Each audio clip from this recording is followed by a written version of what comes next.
Salut Mover, aujourd'hui je fais une petite vidéo update un peu pour donner des nouvelles de mon 103 là. Donc donc pour ceux qui ont vu les photos que j'ai publiées sur ma page, il est complètement démonté, là en pièces. Donc du coup, deux trous en bas de mon réservoir.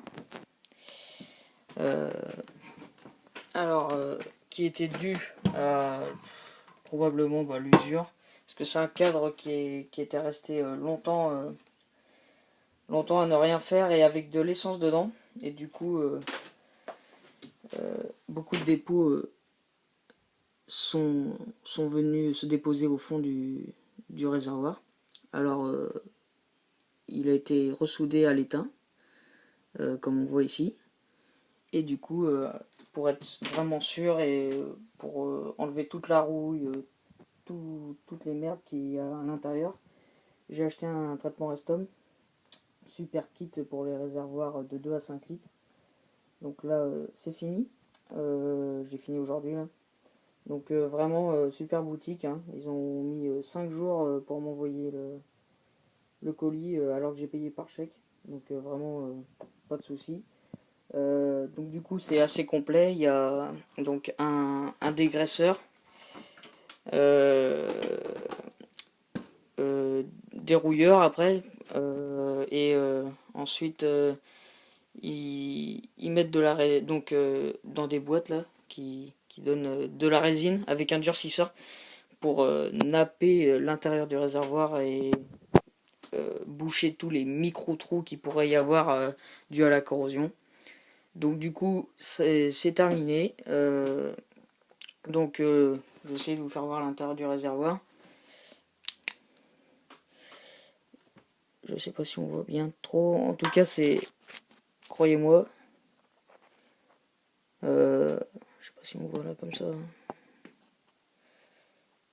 Là, peut-être un peu. Bon, en tout cas, bref.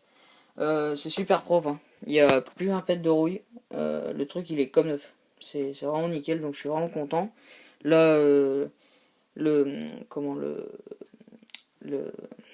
comment on appelle ça, le durcisseur et la résine ont été mis il y a 3 heures environ là. Je pense que c'est sec. Ils mettent sur le papier, ils mettent de 1h30 à 2 heures pour durcir. Donc je pense que c'est bon là. En tout cas, après il faut attendre quand même une semaine pour que tout ça sèche bien avant de remettre de l'essence, avant de remettre le mélange dans le réservoir. Donc je pense qu'il sera remonté pour la fin juillet. Donc voilà, je mets juste une petite vidéo comme ça pour donner des nouvelles. Donc là on voit tout. Donc du coup ouais, pour le démontage, j'ai démonté par bloc de pièces, hein. Je ne suis pas emmerdé à démonter les roues, la chaîne et tout ça. Vraiment là j'ai démonté les amortisseurs, le moteur. Là, tout le frein avant, j'ai pas démonté la roue ni rien. J'ai vraiment démonté directement là-haut au pied de fourche pour vraiment démonter par bloc de pièces et éviter d'étaler tout ça.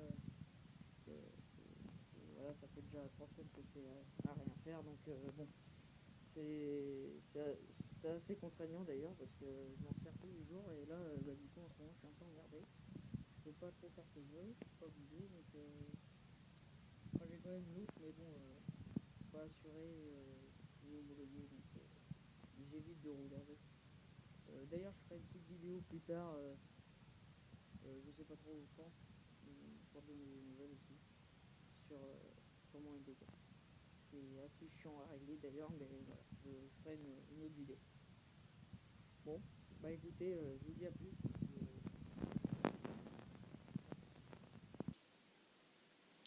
Ah oui aussi, du coup, étant donné que j'ai tout démonté, et puis avec la manipulation pour traiter le réservoir, etc., j'ai esquinté toute ma peinture. Je sais pas si on voit bien sur la vidéo, mais bon, c'est un peu rayé un peu de partout. Alors du coup, ça va être peint. C'est dommage quoi, parce que avec mon père on avait passé du temps, enfin surtout lui, parce que c'est pas moi qui l'ai peinte. on avait passé du temps à tout faire ça bien propre. Et du coup, c'est vrai que si je m'y serais pris un petit peu à l'avance de faire ça, bah, j'aurais fait il y a 1 an et demi quand elle était en pièces détachées, complètement rouillée. On aurait dû anticiper la panne un petit peu. Mais bon, on n'a pas eu trop le choix parce que pour traiter le réservoir de temps à autre, il faut le bouger, le tourner un peu dans tous les sens pour que les produits rentrent bien, font contact avec toutes les parois du réservoir. Du coup, bah, on peut pas faire la manip, le cyclo-monté, c'est pas possible.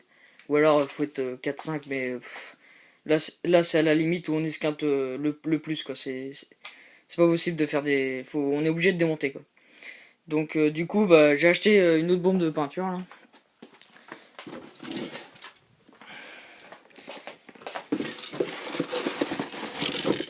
Voilà, parce qu'on l'avait peinte à la bombe. Donc du coup, pour les retouches, on va pas se faire chier, on continue à faire à la bombe.